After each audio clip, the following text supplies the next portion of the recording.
গ্রিনল্যান্ডে গোয়েন্দা তৎপরতা চালানোর অভিযোগে ডেনমার্কে আমেরিকার চার্জ দ্য অ্যাফেয়ার্সকে তলব করেছে দেশটির পররাষ্ট্র মন্ত্রণালয়। বুধবার রাষ্ট্রীয় গণমাধ্যম DRA খবর নিশ্চিত করেছে।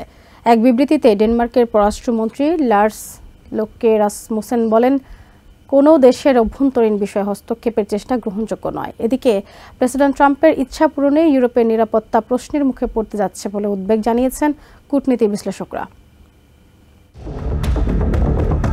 কোপেনহেগেনে নিযুক্ত আমেরিকার চার্জ দ্য অ্যাফেয়ার্সকে তলব করেছে ডেনমার্ক। গ্রিনল্যান্ডকে কেন্দ্র করে আমেরিকা গোপন তৎপরতা চালাচ্ছে এমন অভিযোগে দেশটিতে নিযুক্ত শীর্ষ কূটনীতিককে বুধবার তলব করেন ডেনিশ পররাষ্ট্রমন্ত্রী। ডেনমার্কের রাষ্ট্রীয় গণমাধ্যম DRA খবর জানিয়েছে। এই বিষয়ে ডেনমার্কের পররাষ্ট্রমন্ত্রী লার্স লোকে রাসমুসেন বলেন, কোনো দেশের অভ্যন্তরীণ বিষয়ে হস্তক্ষেপ করার অপচেষ্টা অগ্রহণযোগ্য।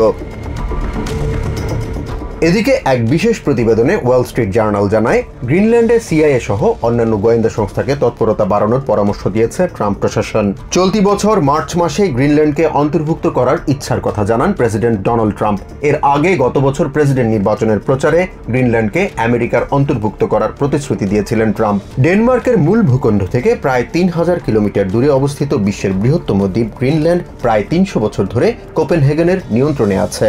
নিজস্ব অভ্যন্তরীণ বিষয়গুলি পরিচালনা ও উন্নয়ন সংক্রান্ত দায়িত্ব দ্বীপটির স্বায়ত্তশাসিত কর্তৃপক্ষ পালন করলেও প্রতিরক্ষা নীতি সংক্রান্ত সিদ্ধান্তগুলি নেয় ডেনমার্ক সরকার। প্রেসিডেন্ট ট্রাম্প গত কয়েক মাসে একাধিকবার গ্রিনল্যান্ডকে নিয়ন্ত্রণের হুঁশিয়ারি দিলেও স্বায়ত্তশাসিত দ্বীপটির অধিকার ছাড়তে রাজি হয়নি Denmark. Danish institute for international স্টাডিজের গবেষক মিকেল উলসেন জানান, আমেরিকার শীর্ষ কূটনীতিককে তলবের ঘটনায় দুই দেশের মধ্যকার কূটনৈতিক সম্পর্কে নেতিবাচক প্রভাব পড়তে পারে।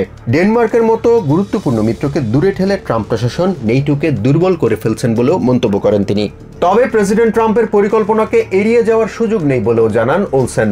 বলেন, গ্রিনল্যান্ডে CIA-এর গোয়েন্দা তৎপরতা চালানোর অভিযোগ পুরনো। ট্রাম্পের ইচ্ছা পূরণে ইউরোপের নিরাপত্তা প্রশ্নের মুখে পড়তে যাচ্ছে বলেও উদ্বেগ জানান তিনি। ড্যানিশ ইনস্টিটিউট ফর ইন্টারন্যাশনাল স্টাডিজের আরেক বিশ্লেষক উলরিখ প্রামগার্ড ডয়চে ভেলেকে জানান, প্রাকৃতিক সম্পদে ভরপুর গ্রিনল্যান্ডকে কেন্দ্র করে মেগা বিলিয়নিয়ারদের আগ্রহ বাড়ছে।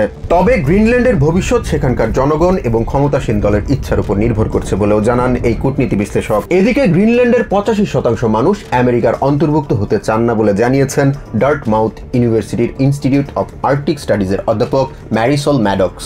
ডেনমার্কের সাথে গ্রিনল্যান্ডের ঐতিহাসিক সম্পর্ক মেনে নিয়েই সেখানকার ক্ষমতাসীন দল উন্নয়ন পরিকল্পনায় আগ্রহী বলে জানান ম্যাডক্স। গ্রিনল্যান্ডকে কেন্দ্র করে সামাজিক মাধ্যমগুলোতে ছড়িয়ে পড়া ভুল তথ্য সম্পর্কে সেখানকার বাসিন্দারা সচেতন বলেও জানান তিনি। জাহান মিথুন, TVN24 news desk. New York থেকে সম্প্রচারিত TVN24 টেলিভিশন বিশ্বজুড়ে বাঙালির কণ্ঠস্বর।